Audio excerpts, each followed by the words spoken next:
Comprendre le PIB et ses principales formules. Aujourd'hui, nous allons comprendre un indicateur fondamental en économie, le PIB. Le PIB signifie produit intérieur brut. Il mesure la valeur monétaire totale de tous les biens et services finaux produits à l'intérieur d'un pays pendant une période donnée. Cette période peut être une année, un trimestre ou parfois un mois selon les analyses économiques.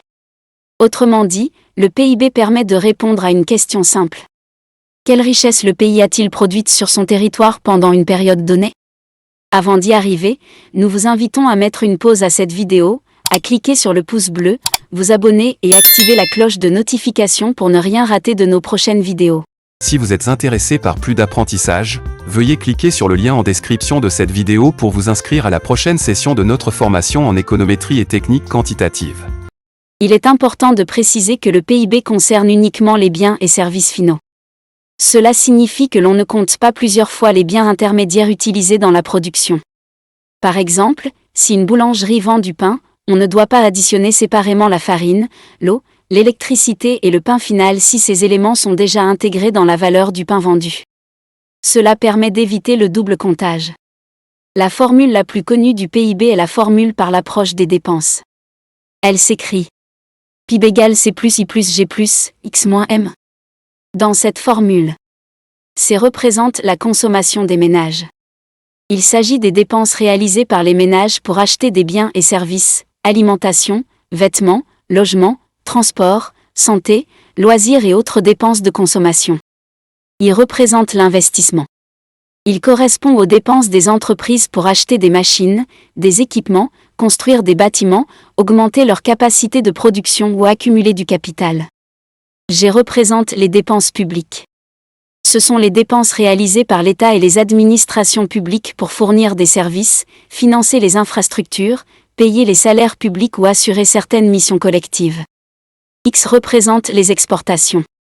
Ce sont les biens et services produits dans le pays et vendus à l'étranger. M représente les importations. Ce sont les biens et services achetés à l'étranger par les ménages, les entreprises ou l'État. On soustrait les importations parce qu'elles ne sont pas produites à l'intérieur du pays. Ainsi, la partie X-M représente les exportations nettes. Si les exportations sont supérieures aux importations, les exportations nettes sont positives. Si les importations sont supérieures aux exportations, les exportations nettes sont négatives. Prenons un exemple simple. Supposons qu'un pays enregistre les données suivantes. Consommation des ménages, 500 milliards. Investissement, 200 milliards. Dépenses publiques, 150 milliards. Exportation, 100 milliards. Importation, 50 milliards. La formule devient donc PIB égale 500 plus 200 plus 150 plus 100 moins 50. On commence par calculer les exportations nettes. 100 moins 50 égale 50. Ensuite, PIB égale 500 plus 200 plus 150 plus 50. Donc, PIB égale 900 milliards. Cela signifie que la valeur totale de la production finale réalisée dans ce pays est de 900 milliards pour la période considérée. Il existe plusieurs types de PIB. Le premier est le PIB nominal. Le PIB nominal est calculé avec les prix courants, c'est-à-dire les prix observés pendant l'année étudiée. Sa formule peut s'écrire simplement. PIB nominal égale quantité produite multipliée par le prix courant. Par exemple, si un pays produit 1000 biens vendus chacun à 10 000 francs CFA, alors PIB nominal égale 1000 multiplié par 10 000. PIB nominal égale 10 millions de francs CFA. Le problème du PIB nominal est qu'il peut augmenter simplement parce que les prix augmentent. Autrement dit, une hausse du PIB nominal peut venir de la hausse des quantités produites, mais aussi de l'inflation. C'est pourquoi on utilise le PIB réel. Le PIB réel est corrigé de l'inflation. Il mesure la production en utilisant les prix d'une année de référence, appelée année de base. Sa formule générale est PIB réel égale quantité produite fois prix de l'année de base. Le PIB réel permet donc de mesurer l'évolution réelle de la production, sans l'effet de la hausse des prix. On peut aussi calculer le PIB réel à partir du PIB nominal et du déflateur du PIB. La formule est PIB réel égale PIB nominal divisé par le déflateur du PIB fois cent. Par exemple, si le PIB nominal est de 1200 milliards et que le déflateur du PIB est de 120, alors PIB réel égale 1002 cents divisé par 120 fois cents. PIB réel égale 1000 milliards. Cela signifie que, une fois l'effet des prix retirés, la production réelle vaut 1000 milliards. Le déflateur du PIB permet justement de mesurer l'évolution générale des prix des biens et services produits dans l'économie. Sa formule est déflateur du PIB égale PIB nominal divisé par PIB réel fois cents. Par exemple, si le PIB nominal est de 1200 milliards et que le PIB réel est de 1000 milliards, alors déflateur du PIB égale 1200 divisé par 1000 fois 100.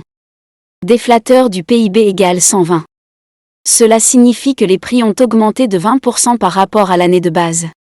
Un autre indicateur important est le PIB par habitant. Il permet de mesurer la production moyenne par personne. Sa formule est PIB par habitant égale PIB total divisé par la population totale.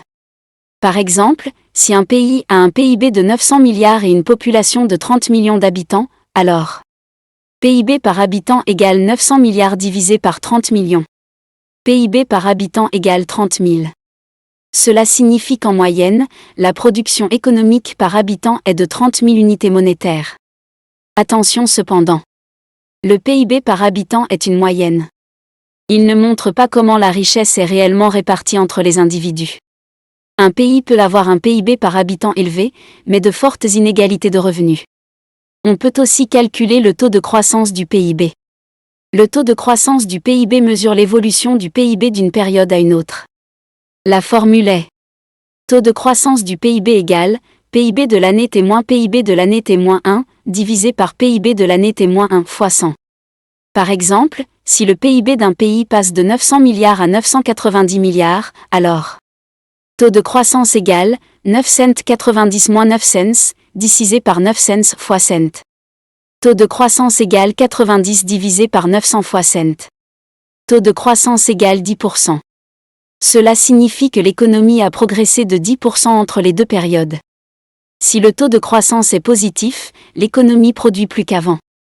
Si le taux de croissance est négatif, l'économie se contracte. Pourquoi le PIB est-il important ? Le PIB permet de mesurer la performance économique d'un pays. Il permet aussi de comparer les économies entre elles. Il aide à savoir si une économie est en croissance, en ralentissement ou en récession. Il permet également aux gouvernements d'orienter leurs politiques économiques. Par exemple, si le PIB ralentit, l'État peut décider de soutenir l'investissement, de stimuler la consommation ou d'augmenter certaines dépenses publiques. Cependant, le PIB a aussi des limites. Il ne mesure pas directement les inégalités de revenus. Il ne mesure pas la qualité de vie. Il ne prend pas en compte tous les dommages environnementaux. Il ne valorise pas toujours le travail non rémunéré, comme les tâches domestiques ou le travail familial. Il ne dit pas non plus si la richesse produite profite réellement à toute la population. C'est pourquoi un PIB élevé ne signifie pas automatiquement que les habitants vivent mieux. Une économie peut produire beaucoup de richesses, tout en ayant du chômage, de la pauvreté, des inégalités ou une forte dégradation de l'environnement. À retenir. Le PIB est un indicateur essentiel pour mesurer la richesse produite à l'intérieur d'un pays.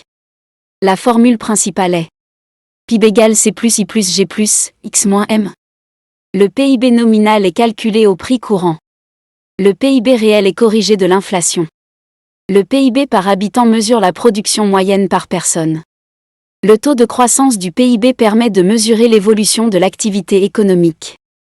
Mais le PIB ne doit pas être confondu avec le bien-être social.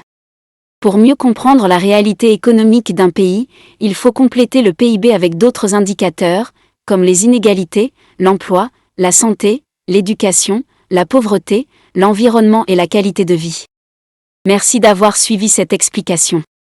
Pensez à aimer, commenter et partager cette vidéo pour aider d'autres personnes à mieux comprendre les bases de la macroéconomie. Si vous êtes intéressé par plus d'apprentissage, veuillez cliquer sur le lien en description de cette vidéo pour vous inscrire à la prochaine session de notre formation en économétrie et technique quantitative.